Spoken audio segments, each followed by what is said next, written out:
कौन ब्रह्मा का पिता है, कौन विष्णु की मां, शंकर का दादा कौन है, हमको दे बता।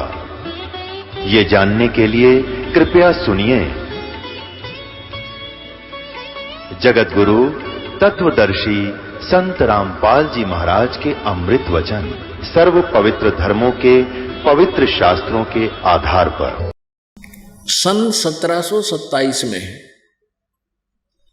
ये तो अभी बहुत निकट की बात है, 300 वर्ष पहले, जब आदरणीय संत गरीबदास जी 10 वर्ष के थे और अपने ही खेतों में गौवें चरा रहे थे। आदरणीय गरीबदास साहिब जी गांव छुडानी, जिला झज्जर, हरियाणा के अंदर इनका जन्म हुआ। किसान यानी जाट कौम के अंदर इनका जन्म था और ये वहाँ गरीबदास साहिब जी के लगभग 1450 एकड़ जमीन थी। बहुत रईस घर में जन्म था। किसान होने के नाते फिर भी सभी अपना कार्य हाथ से किया करते थे। सैकड़ों गायें रखते थे घर वाले। पढ़ाई पहले शिक्षा नहीं थी। शिक्षा तो अब ये परमात्मा ने दया की है आपके ऊपर। शिक्षा अभी इसका प्रचार करवाना था आप जी को, सद्ग्रंथ समझाने के लिए, भगवान को पहचानने के लिए। 10 वर्ष के बालक गरीबदास जी स्वयं अपनी 100-150 गौओं के दोहना गोपाल बनकर गए हुए थे पाली, और साथ में 5-7 और बच्चे गांव के बड़े छोटे, कुछ किराए के व्यक्ति वहां गौवें चरा रहे थे। गांव कबलाना है, गांव छुडानी से उनकी सीमा लगती है, कबलाना गांव। उस सीमा के पास गरीबदास जी महाराज जी के अपने खेत थे। बहुत लगभग सैकड़ों एकड़ जमीन थी। पहले वर्षा हो जाती थी तो कहीं फसल बीज देते थे, अन्यथा चरागाह के लिए बहुत स्थान छोड़ दिया करते थे, पशु पालन करते थे।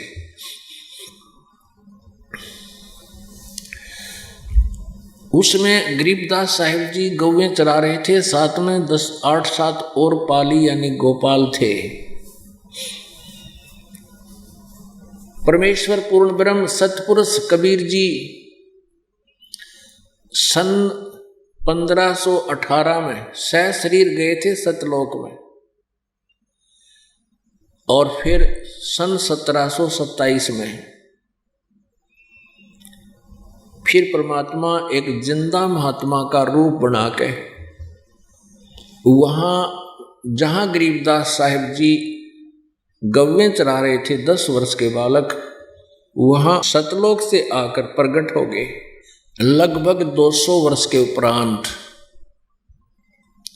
एक साधु वेशभूषा में, जिंदा की रूप में, जिंदा महात्मा होते मुसलमानों में, वो एक काला सा टोप पहनते ऊपर ऐसे छोटे से वाला, और एक काला ही ओवरकोट पहनते हैं घुटनों से नीचे वाला, एक अंडरवियर लंबा सा पहनते हैं। ऐसी वेशभूषा वाले को जिंदा महात्मा कहते हैं। उस रूप में वहाँ आगे जहाँ बालक दोपहर के समय जंडी के पेड़ के नीचे छाया में बैठे थे, गौवें कहीं बैठी थी दूसरी पेड़ों के नीचे, कुछ घास चल रही थी, और सभी जो गवाले थे वहां बैठे थे। अब परमात्मा जब वहां आकर जैसे ऐसे चलकर आए जैसे कोई रास्ते चलता अतिथि हो, तो परमेश्वर ने उनको नमस्कार कहा, राम राम कहा। सभी बड़े छोटे सब ने प्रत्युत्तर दिया, राम राम कहा, और कहा महाराज जी आओ भोजन पाओ। वो खाना खा रहे थे पाली ग्वाले। परमेश्वर ने कहा भी खाना नहीं खाऊंगा, मैं खाना अपने गांव से खा कर आया हूं। पालियों ने पूछा आपका गांव कौन सा है? कि सतलोक है मेरा गांव। कितनी दूर है यहाँ से? परमेश्वर ने बताया कि 16 शंख कोस की दूरी पे। अब पालियों ने शंख शंख का पता नहीं था, वो 16 कोस सुन ली। 16 कोस माने ये समझो 40-45 किलोमीटर दूर है। तो पालियों ने कहा, ग्वालों ने कहा कि महाराज जी आपको तो भूख लगी होगी, इतनी दूर से चल कर आए हो। महाराज जी ने कहा परमात्मा ने कि नहीं, भोजन नहीं खाऊंगा मैं। तो पालियों ने कहा भोजन नहीं खाओगे, दूध तो पीना ही पड़ेगा। यानी अतिथि सत्कार करते हुए एक ऐसे प्यार से कहा कि नहीं, दूध तो महाराज जी पीना ही पड़ेगा, हम अतिथि को ऐसे नहीं जाने देते बगैर कुछ आहार कराए। तो परमेश्वर ने कहा भी मैं तो कंवारी गाय का दूध पीता हूँ, कंवारी गाय का दूध पीऊंगा। तब पाली कहने लगे, ग्वाले कहने लगे जो बड़े बड़े थे कि बाबा जी आप तो मजाक करते हो, आपकी दूध पीने की नीयत नहीं है, आप मजाक मत करो। कंवारी गाय कभी दूध दे सकती है? परमेश्वर ने कहा भी देख लो, यदि दूध पिलाना है तो कंवारी गाय का ही पिया करता हूं मैं। तब गरीबदास जी 10 वर्ष के थे, एक कंवारी गाय को ले आए जो उनकी बहुत प्रिय थी। उसको लाकर खड़ा कर दिया, कहा बाबा जी देखो इसके बच्चा तो है ही नहीं, ये दूध कैसे देगी? अब पालियों के पास एक पात्र था, एक 5-7 किलो का, जिसमें लस्सी ले जाते थे, उसको फिर धो धा के शेष समय में जल लाते थे कुएं से भरकर, वहां अपने साथ रखते थे। परमेश्वर ने कहा कि इसको अच्छी तरह साफ करो, इस पात्र को, इस छोटे मटके को, और इसके सतन के नीचे रखो, अभी दूध देगी। अब गरीबदास जी ने वो नीचे से वो पात्र पकड़ दिया, उसके थनों के नीचे कर दिया। अगले बाबा जी परमेश्वर कबीर जी ने कमर पर थपकी लगा दिया, आशीर्वाद दे दिया। लंबे लंबे सतन हो गए, अपने आप दूध चल पड़ा, पात्र भर का भरते ही बंद हो गए। अब गरीबदास जी ने कहा कि ले भगवान आप पियो, आपने ही रजा बख्शी है।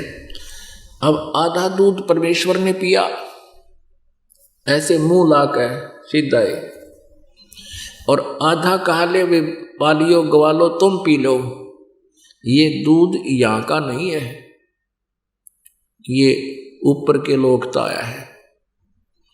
अब जो बड़े पाली ग्वाले थे वो कहने लगे हम ना पीवें, ये पाप का दूध, कुंवारी गाय का दूध काट दिया तूने, ये जादू जंत्र का हम ना पीवें। वो तो उठकर चले गए। अब 10 वर्ष के बालक गरीबदास जी भोले भाले पुण्यात्मा, उन्होंने कहा ला बाबा जी मैं पीऊंगा आपका जूठा दूध, और वो उन्होंने पान किया। वो तो सतलोक से आया हुआ था। तब परमेश्वर ने कहा बेटा भक्ति किया करो, मनुष्य जीवन वैसे नहीं मिलता। तो गरीबदास जी ने कहा जी हम भक्ति करते हैं, शिव जी की पूजा करते हैं, जैसा कि हम जानते अपनी 10-8 घंटा तक उन्होंने बताई, हम ऐसे भी करते हैं, श्राद्ध भी निकालते हैं। तो परमात्मा ने उनको डिटेल से समझाया, और परमेश्वर ने अपनी जो लीला वो किया करते हैं वो लीला की। और गरीबदास जी के अंदर प्रबल प्रेरणा होगी कि प्रभु हम कहाँ से आए हैं, वो स्थान एक बार मुझे दिखा दो। तब परमेश्वर उनकी आत्मा को, उस प्यारी आत्मा को शरीर से अलग करके सचखंड लेकर गए सतलोक में। रास्ते में सारे ब्रह्मांड दिखाए, ब्रह्मा जी, विष्णु जी, शिव जी के लोक दिखाए, दुर्गा का लोक दिखाया। ये नकली सतलोक, अलखलोक और अगम अनामी लोक काल ने रचना करवा रखी है ब्रह्मलोक में, वो दिखाए। जहां ये काल गुप्त रहता है वो स्थान दिखाया। अक्षर पुरुष के साथ संग ब्रह्मांडों का दायरा दिखाया कि ये अक्षर पुरुष के। उसके बाद फिर अपने सचखंड में भंवर गुफा पार करके सचखंड में लेकर गए, सतलोक में लेकर गए। अब वहां क्या देखा, जैसे अभी आपने ऋग्वेद मंडल नंबर 9 और सूक्त नंबर 1 मंत्र नंबर 8 में पढ़ा कि उस परमेश्वर को उग्र गतियां प्रेरणा करती हैं, यानी ऐसी परिस्थिति आ जाती है, हाहाकार मच जाता है, तो परमात्मा उन परिस्थितियों से प्रेरित होकर के पृथ्वी लोक पर आता है शांति स्थापित करने के लिए।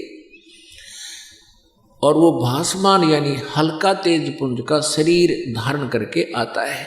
3 प्रकार से वो लीला करता शरीर की, उसके 3 प्रकार से वो अपना यहाँ प्रकट होता है। जैसे एक प्रकार से तो सतलोक में सचखंड में एक बहुत बड़े गुमज में साकार रूप में विराजमान है, एज मनुष्य दृश्य शरीर है उनका, इतना तेजो में शरीर है, एक रोमकूप में करोड़ सूर्य करोड़ चंद्रमा मिला दे, दोनों की रोशनी भी फीकी पड़े।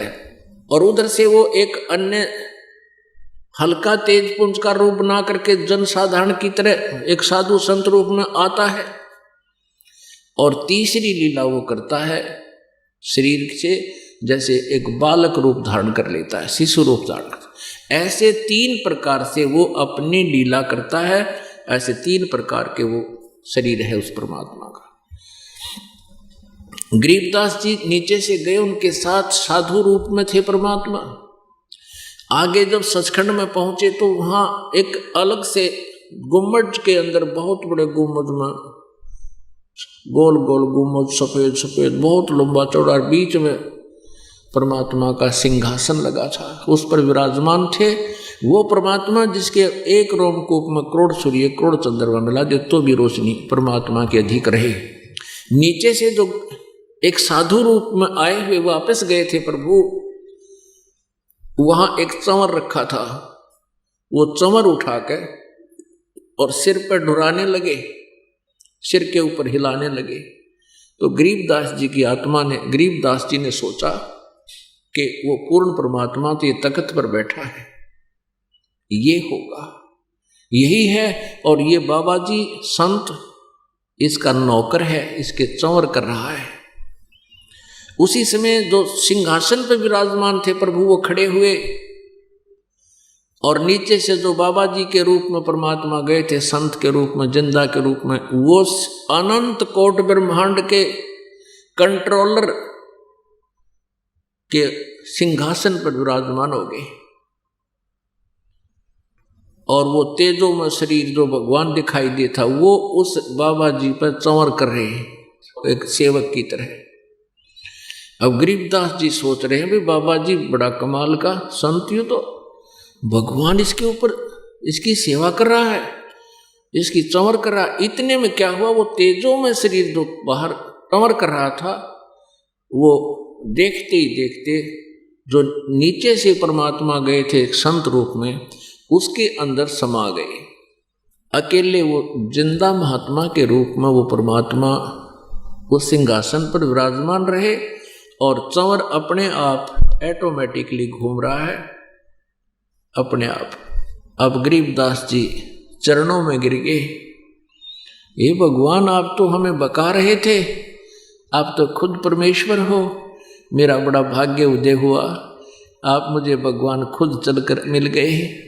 ये भगवान मुझे यहीं रख लो, मुझे वापस ना भेजो, वहाँ तो बहुत गंदा लोक है, हाहाकार मची है, इतना सुंदर लोक भगवान हमने कभी देखा ना सुना, मुझे यहीं रख लो। परमात्मा बोले नहीं बेटा, वापस जाओ, मेरे गवाह बनो। सारी सृष्टि रचना सुनाई परमात्मा ने गरीबदास जी को, बेटा तुम्हारे साथ इनके साथ ऐसा धोखा हुआ है, वापस जा और मेरी महिमा का गुणगान कर, तेरे साथ रहूंगा। गरीबदास घबराइए मत ना। उधर से क्या हुआ कि गरीबदास साहब जी 10 वर्ष के बालक परमात्मा के जो साधु रूप में थे उनके सामने बैठ गए थे, ऐसे सुखासन पर जैसे आम आदमी बैठा होता है, और ऐसे बैठे बैठे उनकी शरीर से आत्मा निकाल लेंगे परमात्मा, वो मृत तुल्य हो गए, लेकिन बैठे रहे जो के तो शरीर ऐसा ऐसा सथी रहा।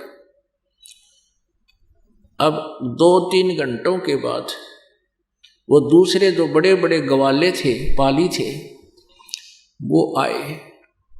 उन्होंने कहा कि उस लड़के को लाओ बुला के, कहाँ है वो, अपनी गौओं को घेरे, क्योंकि उनकी अपने पारी होती थी, 2-2 घंटे की। जब उनकी पारी आई तो उसको बुलाने गया एक पाली ग्वाला, उसने आवाज लगाई, रे गरीबू, गरीबू, गरीबदास को गरीबू कहा करते थे, अरे गरीबू आजा तेरा नंबर आ गया गाय घेरन का, गाय चराने का।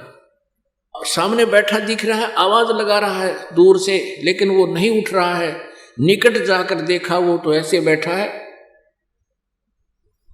अब उस पाली ने कहा, ए भगत जी, पकड़ के हाथ खड़ा हो ले, बन गया साधक, उठ तेरा नंबर आया है। वो ऐसे लुढ़क गए पीछे को, उनमें तो आत्मा नहीं थी। उसने आवाज लगाई कि भागो भागो, गरीबू मर गया। वो सारे पाली भागे आए, देखा सचमुच ये तो मर गया। वो कहने लगे मरना ही था, इसने जंतर मंत्र का दूध पी लिया, जादू जंत्र का दूध पी लिया।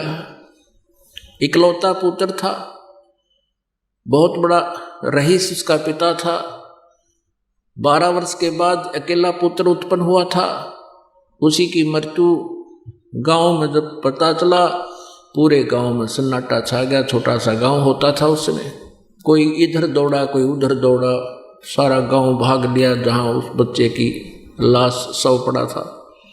वहां से उठा लाए, गांव में घर में लाए, घर से फिर इकट्ठे हुए, फिर उनको अंतिम संस्कार करने के लिए उस बच्चे के शरीर को चिता पर रख दिया गया था। उसी समय परमेश्वर ने गरीबदास जी से कहा, बेटा जा, तेरे शरीर को नाश करने वाले हैं, जल्दी। 1 सेकंड के अंदर परमात्मा ने उस आत्मा को शरीर में प्रवेश कर दिया। प्रवेश होते ही वो एकदम ऐसे उठे, सारे बंधन जो ऊपर बांध रखे थे अपने आप टूट गए और नीचे उतर कर ये वाणी उच्चारण करने लगे परमात्मा ने, जो उनके अंतःकरण में फीड करती थी। मैं तो दे दी है बालम याणे नू, मैं तो दे दिए बालम याणे नू, मैं तो दे दी है बालम याणे नू, मैं तो दे दी है बालम याणे नू, मैं तो दे दी है बालम याणे नू, मत दे दी है बालम याणे नू। अब ये आत्मा रोती है जब इसको ज्ञान हो जाता है कि मैं कहाँ फंस गई। इस काल ने हमारे साथ अपना एजेंट छोड़ रखा, मन, इस आत्मा के संयोग से इसका जोड़ कर दिया। अब ये मालिक बन बैठा इस आत्मा का, ये पति बन बैठा, स्वामी बन गया। मैं तो दे दी है बालम याणे नू, मत दे दी है बालम याणे नू, मैं तो दे दी है बालम याणे नू, मत दे दी है बालम याणे नू। गीता और भागवत पढ़े नहीं बूझे शब्द ठिकाने नू, गीता और भागवत पढ़े नहीं बूझे शब्द ठिकाने नू। मन मथुरा दिल द्वारका नगरी कहा कर बरसाने नू, मैं तो दे दी है बालम याणे नू, मत दे दी है बालम याणे नू, मैं तो दे दी बालम याणे नू, मत दे दिए बालम याणे नू। जब फुरमान धनी का आवे को रख घर जाने नू, जब फुरमान धनी का आवे को रख घर जाने नू। जा सतगुरु का शरणा लीजे जो मेटे जमतल बाणे नू, जा सतगुरु का शरणा लीजे जो मेटे जमतल बाणे नू, मत दे दी है बालम याणे नू, मत दे दी है बालम याणे नू। उत्तर दक्षिण पूर्व पश्चिम ये फिर दे दाणे दाणे नू, उत्तर दक्षिण पूरब पश्चिम ये फिर दे दाणे दाणे नू। सर्व कला सतगुरु साहेब की हरि आए हरि आणे नू। सर्व कला सतगुरु साहेब की हरि आए हरि आणे नू। मैं तो दे दी है बालम याणे नू, मैं तो दे दी है बालम याणे नू, मैं तो दे दी। जम किंकर का राज कठिन है नहीं छोड़ राजा राणे नू। जम किंकर का राज कठिन है नहीं छोड़ राजा राणे नू। या दुनिया दा जीवन झूठा ये भूल गए मर जाने नू। मैं तो दे दिए बालम याणे नू, मैं तो दे दिए बालम याणे नू, मैं तो दे दी याणे नू, मैं तो दे दिए बालम याणे। शील संतोष विवेक विचारो दूर करो जुल्माणे नू। शील संतोष विवेक विचारो दूर करो जुल्माणे नू। ज्ञान दाराछ ध्यान दी तुरिया कोई जाने पाण रिसाणे नू। मत दे दी है बालम याणे नू, मत दे दी है बालम याणे नू, मत दे दी। महल कपाट सतगुरु ने खोले अमी महारस खाने नू। महल कपाट सतगुरु ने खोले अमी महारस खाने नू। गरीब दास सुन भंवर उड़ावे गगन मंडल रम जाने नू। मैं तो दे दी है बालम याणे नू, मैं तो दे दी है बालम याणे नू, मैं तो दे दी। अब गरीबदास साहिब जी ने आंखों देखा परमात्मा का साक्षात्कार, उनकी महिमा, उनके सामर्थ्य अपनी अमृतवाणी में कलम तोड़ लिखा है। और क्या बताया है कि हम सुल्तानी नानक तारे दादू को उपदेश दिया। जात जुलाहा भेद न पाया वो काशी माहे कबीर हुआ। अनंत कोट ब्रह्मांड का एक रति नहीं भारे। सतगुरु पुरुष कबीर हैं ये कुल के सिरजनहारे। अपनात्मा अब जैसे आदरणीय गरीबदास साहिब जी को परमेश्वर आकर मिले, अपने इस तत्व ज्ञान से परिचित कराया, सतलोक दिखाया, उस श्रेष्ठ आत्मा को वापस छोड़ा। ऐसे ही परमेश्वर नानक साहिब जी, श्री नानक देव जी को बेई नदी पर, जिसमें नानक साहिब जी शादीशुदा थे, वहाँ हो चुका था, 2 बच्चों का भी जन्म हो चुका था, अपनी बहन की ससुराल में। और वहाँ एक सुल्तानपुर शहर में नवाब के यहाँ नौकरी करते थे और प्रतिदिन स्नान करने के लिए बेई नदी पर जाते थे, जो दरिया साथ से बहती थी। सुल्तानपुर शहर पश्चिमी पाकिस्तान में, वर्तमान में, पहले भारत ही था पूरा। तो वहाँ परमात्मा समकालीन थे। ये परमेश्वर कबीर जी उनके पास गए थे, नानक देव जी के पास, वहाँ मिले थे बेई नदी पर किनारे पर स्नान करने जब वो गए हुए थे।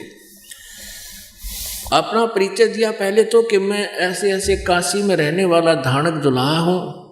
नानक साहिब जी से काफ़ी चर्चा की। नानक साहिब जी ने बताया कि मैं श्री कृष्ण जी की पूजा करता हूँ, क्योंकि हिंदू धर्म में जन्म था नानक जी का, और ब्रजलाल पांडे से ये गीता पाठ प्रतिदिन पढ़ा करते थे बचपन में। उन्हीं संस्कारों में रंगे हुए थे, श्री कृष्ण से ऊपर किसी को नहीं मानते थे। तो परमेश्वर कबीर जी और उनकी 2 घंटे वार्ता हुई थी एक दिन सुबह सुबह। और भी 10-20 श्रोता इकट्ठे हो गए थे जो स्नान करने के लिए गए हुए थे सवेरे सवेरे। तब कबीर साहब ने उनको यथार्थ ज्ञान से परिचित कहा कि गीता जी में ऐसा भी लिखा है, मान लीजिए आप कहते हो श्री कृष्ण जी गीता का ज्ञान दे रहे हैं, वैसे तो श्री कृष्ण जी नहीं काल दे रहे हैं गीता जी का ज्ञान, आप ही मानते हो तो समझ लीजिए कि श्री कृष्ण जी तो नासवान है। चौथे अध्याय के 5वें श्लोक में कहते हैं अर्जुन तेरे और मेरे बहुत जन्म हो चुके, तो नहीं जानता मैं जानता हूं। गीता जी अध्याय नंबर 18 के श्लोक नंबर 62 में कहा कि तू सर्वभाव से उस परमेश्वर की शरण में जा जिसकी कृपा से परम शांति और सनातन परम धाम को प्राप्त होगा। और भी बहुत से डिस्कस, लेकिन नानक साहब जी ने हार नहीं मानी, परमात्मा वहां से चल पड़े। और उपस्थित व्यक्तियों ने पूछा ये कौन था, क्योंकि जिंदा महात्मा के रूप में थे वो। नानक साहब ने कहा कि धाणक था, जुलाहा जाति का धाणक था, ये काशी का कबीर नाम था इसका। ऐसे अटपट कर रहा था। अब वैसे उस ज्ञान से वो इतने प्रभावित हो गए थे नानक जी। अब घर पे आके वो पुस्तक गीता फिर देखा, ज्यों का त्यों पाया, अंतःकरण से पुकार की, क्योंकि वो भगवान को चाहने वाली आत्मा थी। वो महात्मा भगवान एक बार फिर आ जावे, मैं उससे श्रद्धा से सारी बात पूछूंगा, विवाद नहीं करूंगा। कुछ महीनों के बाद परमात्मा फिर उसी समय सुबह स्नान के समय पहुंच गए, लेकिन किसी और को दिखाई नहीं दे रहे थे, केवल ओनली नानक साहब जी को दिखाई दे रहे थे। तब नानक साहब जी की उनकी काफी देर वार्ता हुई एकांत स्थान पर। अन्य व्यक्ति नहा रहे थे, उनसे 50-60 फुट की दूरी पर बैठ के किनारे पर। अब नानक जी बोलते सुन रहे हैं, कबीर जी नहीं दिख रहे किसी को। अन्य नहाने वाले लोग देखते हैं कि भगत किससे बातें कर रहा है। दूसरे कहते हैं भगतां की भाई ऐसी अटपटी बातें होती हैं, ये अपनी कोई ध्यान मगन है, आप अपना काम करो, स्नान करते रहो। कुछ देर में नानक साहब ने कहा कि मैं आपको जब मानूंगा मुझे तुम खोज देना। नानक साहब ने डुबकी लगाई दरिया में, और सब ने देखा कि नानक साहब ने अचानक डुबकी लगा दी, कपड़े उतार रखे हैं। उधर से परमात्मा ने उनको निकाल लिया, अदृश्य कर दिया, और कहीं और स्थान पर ले जाकर सारी वार्ता की, और फिर सचखंड लेकर गए सतलोक में। उधर के लोगों ने, स्नान करने वालों ने सोच लिया कि नानक जी डूब कर मर गए। गांव में भागे आए, राजा के यहाँ नौकरी करते थे, उनका बहनोई भी वहाँ राजा के यहाँ नौकरी करता था, उसकी अच्छी जान पहचान थी। तो राजा ने, नवाब ने गोताखोर भेज दिए, जाल लगवा दिया। वो जा रहे अप स्ट्रीम में, जाल वाले ढूंढ रहे डाउन स्ट्रीम में, नहीं पाए, मर्द समझ लिया। सचखंड दिखाया, फिर वापस भेज दिया और कहा मैं बनारस में काशी में धाणक का काम करता हूँ। तो नानक जी का यह बात जची नहीं कि परमात्मा धाणक का काम कैसे करता होगा। फिर भी परमात्मा के वचनों पर विश्वास करके वापस आते ही, वापस आए, तीसरे दिन दिखाई दिए उसी किनारे पर। सब जगह खुशी की लहर होगी कि जीवित आगे, जीवित आगे। नौकरी त्याग दी, पहली उदासी, पहली यात्रा बनारस की। वहाँ खड्डी में बैठे देखे दुल्हे का काम करते हुए पूर्ण परमात्मा। तब नानक जी साहब ने कहा था, पाई सूरत मुल्क की वेश, ए ठगवाड़ा ठगी देश, खरा सियाणा भोता बार, ये धाणक रूप रहा करता रहा। गुरु ग्रंथ साहिब महला पहला पृष्ठ नंबर 24 पर शब्द नंबर 29 है। इसमें क्या लिखा है?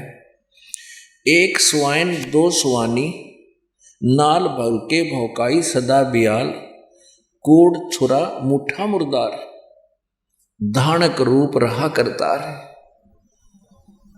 हमारे यहाँ पूरे पाकिस्तान तक जुलाहे को धाणक बोलते हैं। मैं पथ की बिंद न करने की कार, ओ बिगड़ रूप रहा विकराल, तेरा एक नाम तारे संसार है। तेरा एक नाम तारे संसार है, मैं एहो आस एहो आधार, मुख निंदा आख्या दिन रात, पर घर जो ही नीच मनात, काम क्रोध तन वसे चंडाल, ये धानक रूप रहा करतार।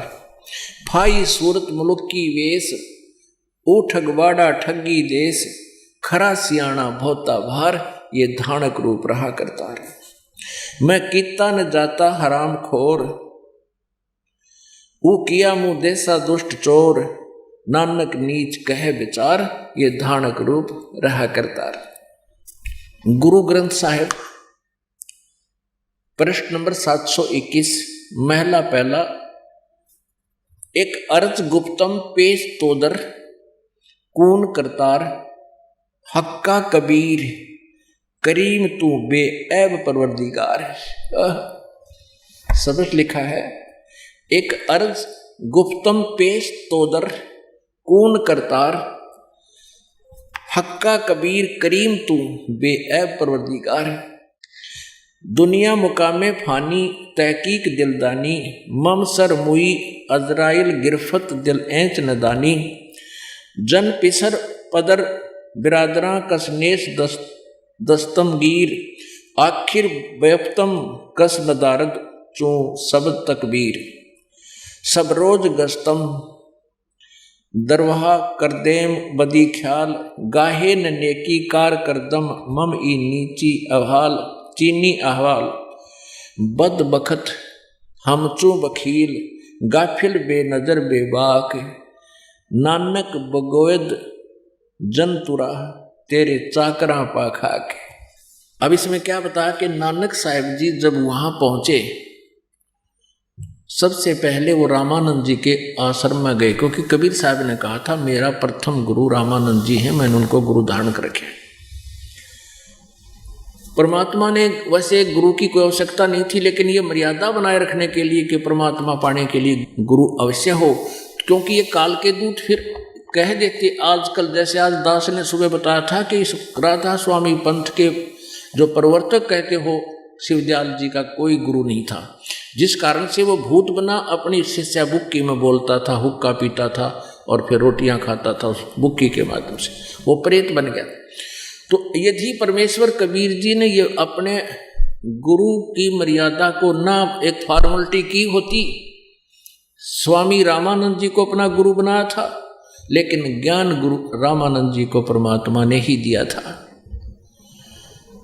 इसलिए कि आने वाले समय में ये काल के दूत इनका दाव ना लग जाए कि कबीर जी ने कौन सा गुरु बनाया था, तुम परमात्मा कहते हो, और वो कह देते इसी प्रकार हमारे भी परम धनी। लेकिन तो परम धनी वाला सवाल खत्म हो गया, शिवदयाल जी का तो भूत बना हुआ है। तो इस करके नानक जी पहले रामानंद जी के आश्रम में गए थे, और वहाँ कबीर परमात्मा के ज्ञान से बहुत से परिचित भक्तजन उनको मिले, और यहाँ से वो चले थे, जैसे सुल्तानपुर से चले थे, बनारस में गए थे। रास्ते में जो भी कोई साधु संत कहीं मिल जाते, उनसे चर्चा करते थे कि ब्रह्मा विष्णु महेश के माता पिता कौन हैं, तो कोई नहीं बता पाता था। जो ही रामानंद जी के आश्रम में गए, कुछ भक्त वहां मिले, उनसे चर्चा की। अगर ये चर्चा करूंगा, ये प्रश्न उत्तर देंगे, तो मैं मान जाऊंगा कि हाँ कोई वो आए हैं प्रभु, उनकी झलक है यहाँ पर।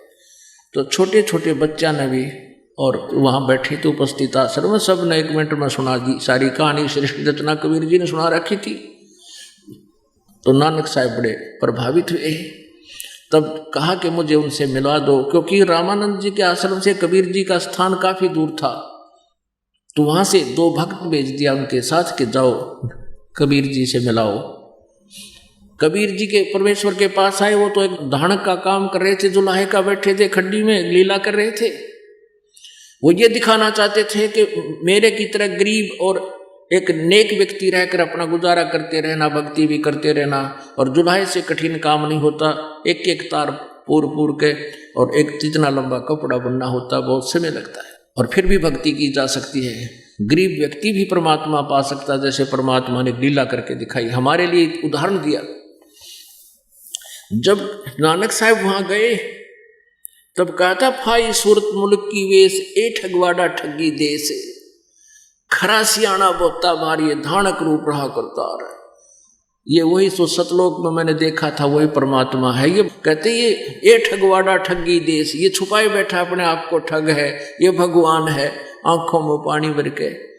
उस पुण्यात्मा ने वहाँ डंडोरा पीट दिया और फिर कहा, एक अर्ज गुफ्तम पेश तो दर कौन करतार हक्का कबीर करीम तू बे ए परवरदिगार, कि हे प्रभु आपके चरणों में ये शब्द स्वरूपी राम, कौन करतार माने शब्द स्वरूपी राम तू ही है, हक्का कबीर सत कबीर, और तो बेऐब परवरदिगार निर्विकार परमात्मा, तेरे चाकरा पा खा के, नानक जी कहते मैं तो आपके इन शिष्यों के भी पैरों की धूल हूं, क्योंकि जो ज्ञान इनको है मुझे नहीं आज तक। और उसके बाद नानक साहिब जी को परमात्मा ने उपदेश दिया और बहुत देर तक डिटेल से बात हुई कि बच्चा इस ज्ञान को डिस्क्लोज नहीं करना, इस नाम को भी अभी किसी को नहीं बताना, काल का दाव लग जाएगा। अब सचखंड में देखने के बाद, सारी सृष्टि रचना से परिचित होने के बाद नानक जी परमात्मा के बताए हुए प्रत्येक पद चिन्ह पर चले और प्रत्येक आज्ञा का पालन किया। इसी प्रकार आपको दिन में बताया था कि धर्मदास तो लाख दुहाई, ये सार नाम की तबार न जाई, सार शब्द बार जो पढ़ी, ये बिचली पीढ़ी हंसनी तेरी, आप बिचली पीढ़ी में आगे हो। अब ये काल के दूत ये नकली नाम दे रहे हैं, ये काल प्रेरित हैं। काल का और परमात्मा का एक संवाद हुआ था। तब काल ने कहा था तुम्हारे जो कोई संत आएगा उससे पहले मैं नकली संत भेजकर और सतलोक सचखंड की महिमा इतनी करवा दूंगा झूठे गुरुओं से, वो नकली जो है ना नाम देंगे और महिमा तेरी गाओगे सचखंड और सतलोक की। जो उनके पास नाम सही नहीं होगा वो गलत नाम देंगे और महिमा सतलोक और सतपुरुष की कहेंगे, वो मेरे ही जाल में फंसे रह जाएंगे। काल ने कहा था कि जब तेरा संत जाएगा पीछे से तब कोई नहीं सुनेगा तेरे उस संत की। तो परमेश्वर ने कहा था ये मेरा काम है। मालिक को पता था कि इसके नकली दूत जो झूठे ये ज्ञान को प्रचार कर चुके होंगे और फिर हम जा करके अपने दास को भेजेंगे और फिर वो सत्य ज्ञान प्रचार करेगा, सबकी पोल खुल जाएगी और वो पुण्यात्मा बच्चे मुझे पहचान लेंगे, हमारे ज्ञान से हमें पहचान लेंगे। यदि ये ज्ञान पहले डिस्क्लोज हो जाता, ये नकली दूत भी यही ज्ञान यही नाम देते पाते। आज आपको परमात्मा की पहचान नहीं होती और आप काल के जाल में फंसे रह जाते। अपनात्मा हम जो प्रसंग कर रहे हैं कि हमने परमात्मा को पहचानना है, और जब हमारे हृदय में ये पहचान हो जाएगी सचमुच कबीर इज गॉड, फिर नो प्रॉब्लम, फिर तो कोई समस्या नहीं रहेगी। फिर तो परमात्मा मोक्ष हुआ पड़ा है कति, बहुत ही आसान। पुण्यात्मा ये हठ योग करके 2.5 घंटे सुबह 2.5 घंटे बैठो, ये 80-80 हज़ार वर्ष बैठ के चले गए, उन्हें कुछ भी ना हासिल हुआ। और ये 2.5 घंटे सुबह 2.5 घंटे बैठ के राधा स्वामी धन धन सतगुरु वाले ये जय गुरुदेव वाले ये कहाँ ले जाएंगे पुण्यात्माओं को? झूठा ज्ञान। अरे ये समाधि कहाँ लगावे, ध्यान कहाँ लाओगे? ना सतनाम का बेरा ना सचखंड का बेरा, वो सतनाम वो सार शब्द वो सत शब्द वो सतपुरुष और वो सतान और वो सतनाम।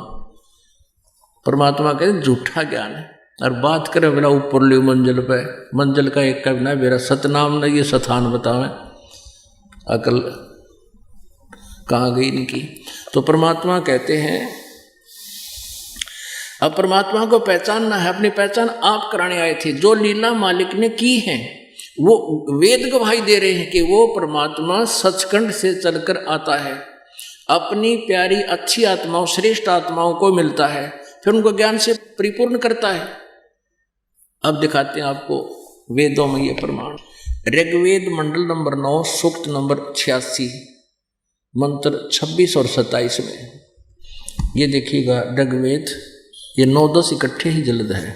प्रकाशक हैं सार्वदेशिक आर्य प्रतिनिधि सभा, महर्षि दान भवन, रानला मैदान, नई दिल्ली से।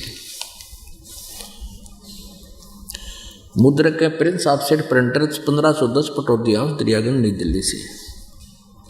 ऋग्वेद मंडल नंबर 9 सूक्त नंबर 86 मंत्र 26।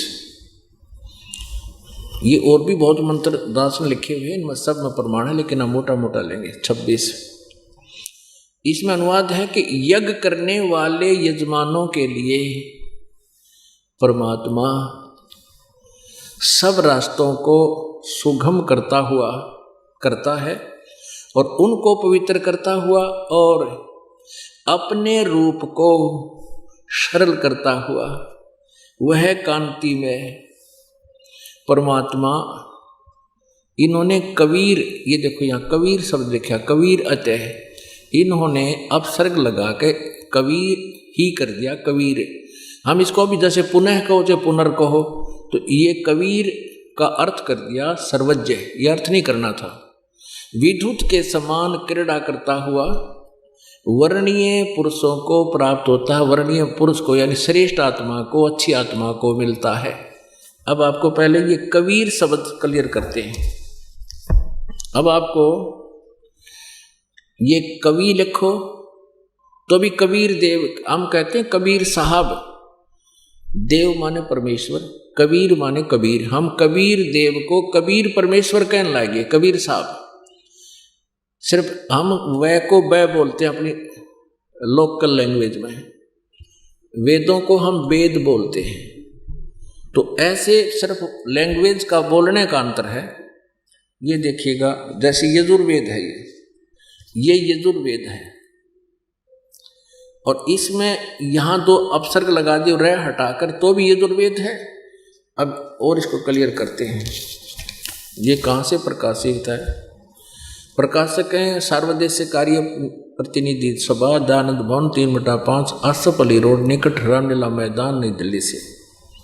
मुद्रक है Saxena arts printers, 26 DSI DC said Okhla face 1, नई दिल्ली, दूरभाषा से। अब इसमें दिखाते हैं आपको 63 अध्याय 36वां अध्याय है। इसका प्रथम मंत्र में रेचम वाचम प्रपधे मनो यजु। अब ये जैसे इन्होंने कवि कर रखा है, ऐसा कर दिया, यजुह कर दिया इन्होंने। अब ये समूल संस्कृत में इसका जब अनुवाद किया जाएगा तो जिसको ज्ञान है वो सही ढंग से इसका अनुवाद करना जानता है, तो यजुर्वेद लिखना पड़ेगा। यहाँ यजु से कोई इसका अर्थ कर दे तो कोई लिंक नहीं रहेगा, फिर पहचाना नहीं जा सकता ये किस विषय में जानकारी है। इसका अनुवाद यहाँ किया इसने, दयानंद ने, महर्षि दयानंद ने ये लिखा यजु, इसका यजुर्वेद लिख दिया, बिल्कुल ठीक किया ये।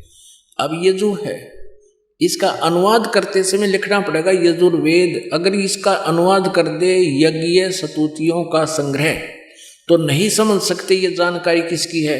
तो यजु होते हुए भी अनुवादकर्ता ने यजुर्वेद लिखना पड़ा, तभी समझा सा उसका कि यजुर्वेद के बारे में जानकारी है। इसी प्रकार जहाँ कबीर इन्होंने कर दिया, उस प्रकरण वश वहाँ लिखना था, वो कबीर देव, हम कबीर साहब बोलते हैं उसको। अब आइए उसी बात पर, अब आइए हम फिर ऋग्वेद दिखाते हैं आपको, जहाँ पर इन्होंने कवि का अर्थ कर दिया, कबीर का वह लिखना था कबीर देव। जैसे यजु को यजुर्वेद लिखना पड़ा, ऐसे ही यहाँ कबीर को कबीर देव लिखना पड़ेगा। ये देखिए ऋग्वेद मंडल नंबर 9 सूक्त नंबर 86 और मंत्र नंबर 26 हम पढ़ रहे हैं। यहाँ कबीर लिखा, कबीर, हम इसको कबीर देव लिखेंगे। यज्ञ करने वाले यजमानों के लिए परमात्मा, यज्ञ माने धार्मिक अनुष्ठान करने वाले, यजमान भगत यानी साधना करने वाले भक्तों के लिए परमात्मा सब रास्तों को सुगम करता हुआ, यानी उनके विघ्नों को मर्दन करता है, उनके संकटों का निवारण करता है और उनको पवित्र करता हुआ और अपने रूप को सरल करता हुआ, हल्का तेज पुंज का रूप बनाकर अन्य रूप धारण करके वह कांति में परमात्मा कबीर देव, सर्वज्ञ नहीं करना, कवि कोई सर्वज्ञ होता है, कबीर देव, वो कबीर साहब विद्युत के समान यानी बिजली जैसी गति से, शीघ्रता से क्रीड़ा करता हुआ अच्छी आत्मा को प्राप्त होता है।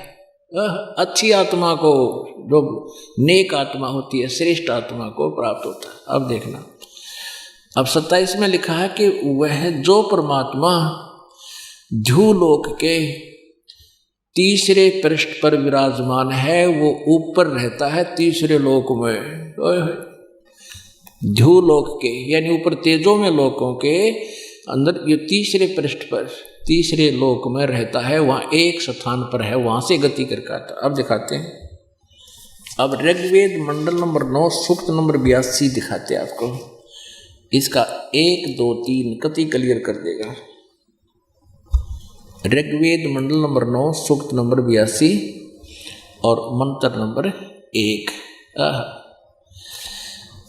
जो सर्व उत्पादक परमेश्वर प्रभु यानी सबका उत्पत्ति करता परमात्मा प्रकाश रूप, और उससे का अर्थ होता है तेजो में रूप, प्रकाश रूप यानी सशरीर, सद्गुणों की वृष्टि करने वाला, पापों के हरण करने वाला है, वह राजा के समान दर्शनीय है। देखिए राजा के समान, ये 269 पे हम पढ़ रहे हैं, 270 पे इसका शेष अनुवाद है।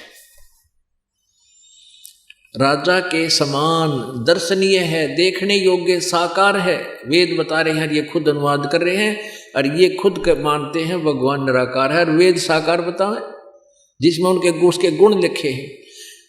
दर्शनीय है और वह पृथ्वी आदि लोक लोकांतरों के चारों ओर शब्दमान हो रहा है। वह वर्णीय पुरुष को यानी अच्छी आत्मा को, अच्छे भक्त, अच्छे श्रेष्ठ आत्मा को, जो दृढ़ भक्त है, आदरणीय गरीबदास साहिब जैसे, आदरणीय नानक साहिब जी जैसे दृढ़ भक्त है, उसको पवित्र करता हुआ प्राप्त होता है।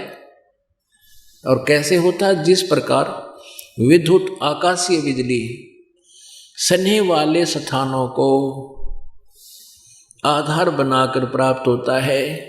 पुण्यात्माओं, पहले क्या था? कांसी धातु, कांसी धातु के थाली और बेले गिलास आदि हुआ करते थे। और वर्षा के दिनों में हमारी दादी हमारी माताओं से कहा करती थी, काकी ताइयों को, कि तुम बाहर जो कांसी की थाली रखी हो, बेला रखा हो, उसको अंदर रख लो, वर्षा हो रही है। और बिजली, आकाशीय बिजली इस थाली कांसी की धातु पर अमूमन गिरती है। अब यहाँ के बताया है कि वो परमात्मा जिस प्रकार आकाशीय बिजली उस धातु पर ही गिरती है जहाँ उसका अट्रैक्शन, आकर्षण होता है, ऐसे ही वो परमात्मा उस विद्युत के समान यानी उस अच्छी आत्मा को ही मिलता है जिसमें वो गुण होते हैं, जिस पर वो आकर्षित होता है, ताकि वो उसके ज्ञान को आगे बढ़ा सके। जैसे गरीबदास साहिब जी को मिला, उन्होंने डूंडा ठा दिया, नानक साहिब जी को मिलो, उन्होंने तहलका मचा दिया, जहाँ भी गए वहाँ गुण गाए। और परमेश्वर कहते हैं, चारों युग में संत पुकारे को कहा हम हेल रे, हीरे माणिक मोती बरसे ये जग चुगता ढेल रे। कबीर परमात्मा कहते हैं, चारों युगों में आया मैंने ऐसी लीला की, और जिन संतों को मैंने अपने से परिचित कराया उन्होंने भी गुणगान किए मेरी इस सच्ची भक्ति के, यथार्थ ज्ञान के। और हमने भी ढोल के डंके पे मैंने भी आवाज लगा लगा कर जनता को जगाया, सच्चाई बताई। और ये चारों युग में संत पुकारे कूक कहा हम हेल रे, हीरे माणिक मोती बरसे ये जग चुगता ढेल रे। ये सच साधना रूपी, सच्चे ज्ञान रूपी, मोक्ष रूपी हीरे और मोती हम वर्षा कर रहे हैं सच्चे ज्ञान की। ये जनता उस अज्ञानियों के साथ लगकर ये डड़े ढो रही है, कंकर पत्थर इकट्ठे कर रहे हैं, आन उपासना कर रहे हैं, झूठे मंत्र जाप करके अपना जीवन नष्ट कर रहे हैं। तो यहाँ जो परमात्मा लीला किया करते हैं वही हमारे सदग्रंथ गवाही दे रहे हैं, और वही वो परमात्मा की प्यारी आत्मा जिनको भगवान मिले वो भी अपना अमृत वाणी में एफिडेविट देकर गए हुए कबीर इज गॉड। ये देखिए आगे, ऋग्वेद मंडल नंबर 9 सूक्त नंबर 82 का मंत्र नंबर 1 आपने पढ़ लिया। वह परमात्मा वर्णीय पुरुष जो अच्छी आत्मा होती है, श्रेष्ठ आत्मा को, जो दृढ़ भक्त है, पक्का भक्त होता है, उसको पवित्र करता हुआ मिलता है, आके गति करके आता वहां से। और जिस प्रकार देखो चारों में शब्दायमान हो रहा है, वर्णीय पुरुष को मिलता है। और जिस प्रकार विद्युत सन्हे वाले स्थानों को आधार बनाकर प्राप्त होता है, यानी जहाँ उसी स्थान पर, उसी धातु पर गिरता है जहाँ वो आ सकती है, ऐसे परमात्मा मिलता है। यहाँ देखिएगा दूसरे में ऋग्वेद मंडल नंबर 9 सूक्त नंबर 82 मंत्र नंबर 2 में किस उद्देश्य से आता है भगवान?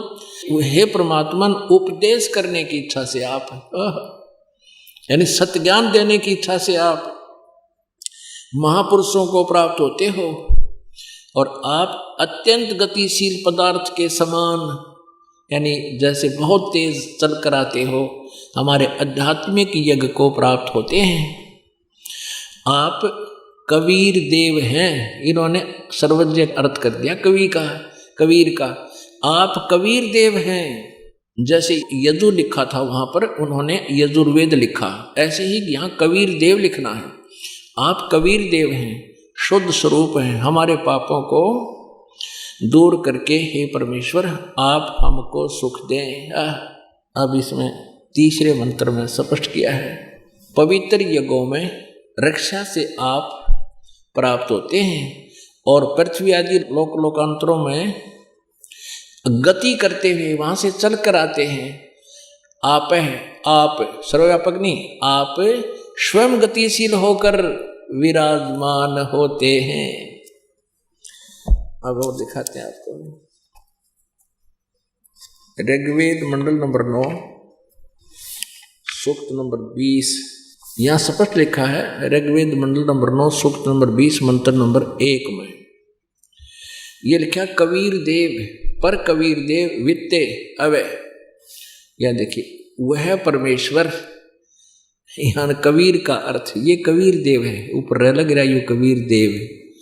यहाँ लिखना था वह परमात्मा कबीर देव है, कबीर साहब है, मेधावी है तेरे शब का रक्षक है, विद्वानों की तृप्ति के लिए, यानी विद्वानों को ज्ञान देने के लिए, ज्ञान को विद्वानों को संतुष्ट करने के लिए यथार्थ ज्ञान देता है, सहनशील है और संपूर्ण दुष्टों को संग्राम में त्रिकृष्ट करता है, यानी इस तत्व ज्ञान में हराता है। अब पुण्यात्माओं, अब ये ऐसा ज्ञान है, इतना निर्मल ज्ञान है, इतना आनंद आता है इसके सुनाने और सुनने में। अब 2 घंटे हो गए। अब तो जो दास चाहता था कि परमात्मा कौन है, कैसा है, उसकी और अन्य पहचान क्या है, ये बहुत सी बातें आपको बतानी थी, समय 2 घंटे से ऊपर हो गया। अपने आत्मा जो वेद गवाही देते हैं, आंखों देखा संत बताते हैं कि वो परमात्मा ऐसी लीला करता है, ऐसी लीला जो वेदों में वर्णित है। किसी भी जिनको हम भगवान मानते आए हैं, एक की बता दो, नहीं है तो वो भगवान नहीं है। अब उस परमात्मा को जिन्होंने पहचाना, अभी आपको बताया 2 महापुरुषों की तो थोड़ी सी जानकारी दी, वैसे बहुत डिटेल है इनकी। आदरणीय गरीबदास साहिब जी, आदरणीय नानक साहिब जी, आदरणीय गीसादास साहिब जी, आदरणीय दादू साहिब जी, आदरणीय धर्मदास साहिब जी, आदरणीय मुल्कदास साहिब जी, आदरणीय नामदेव साहिब जी, इनको भी परमात्मा मिले थे। अब इन्होंने परमात्मा की जानकारी के उपरांत हमें क्या सलाह दी है, क्या बताया है। मैं तो दे दी है बालम बैरेनू, मैं तो दे दी है बालम बैरेनू, मैं तो दे दी है बालम बैरेनू, मैं तो दे दी है बालम बैरेनू। गरीबदास साहिब जी को परमात्मा मिले हैं, उसके बाद सब ज्ञान समझ में आया तो हमारे लिए उन्होंने ये एफिडेविट बनाकर छोड़ दिए। हमें क्या समझाना चाहा कि तुम्हारे साथ ये मन ऐसा एलिमेंट लगा दिया काल ने, ये सत्य ज्ञान को सुनना पसंद नहीं करता, क्योंकि काल का दूत है ये। आप जैसे कोई राधा स्वामी पंथ में फटोरिया है, आंखें नीचे बैठे श्रद्धालु नुकती और वहां खख नहीं, नो ऑब्जेक्शन। जैसे जय गुरुदेव का चले गए भोली आत्मा, वहां भी कुछ खख नहीं उनके पास और वहां भी कोई ऑब्जेक्शन नहीं। और अन्य साधना, कोई देवी देवता पूजता है, कोई तीर्थों पे जाता है, कोई ऑब्जेक्शन नहीं। और फिर इनको ये कहा जाए कि चलो बरवाला में ऐसा ऐसा ज्ञान दिया जाता है, ऑब्जेक्शनों की कमी नहीं।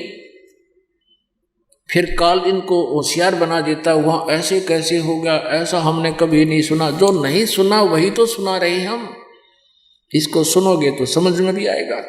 अब क्या बताते हैं गरीबदास साहिब जी कि इस मन की ऐसी सचिथि है जैसे बहरा व्यक्ति हो ना, जिसको कम सुनता हो, उसको कोई बात कहता है तो कहता सुना नहीं मैंने, और फिर जोर तो बोला नू करेगा, और उसके मतलब की बात हो जब होगा मैंने सारी सुन दी, के बतलाव हो मैंने सारी सुन दी, यानी अपने मतलब की जब मैं पकड़ गया और काम होने का मन ना सुनता, कम सुने हैं। अब इस मन को कोई यूं कह दे कि चलो सत्संग में चलते हैं, तो 100 आना कानी करता है, टाइम को ना, समय नहीं है, फुर्सत नहीं है। और थोड़ी सी देर में कोई कह दिया जा वहाँ फिल्म देखने चलेंगे, चल चलेंगे, 2 मिनट में तैयार हो जाए।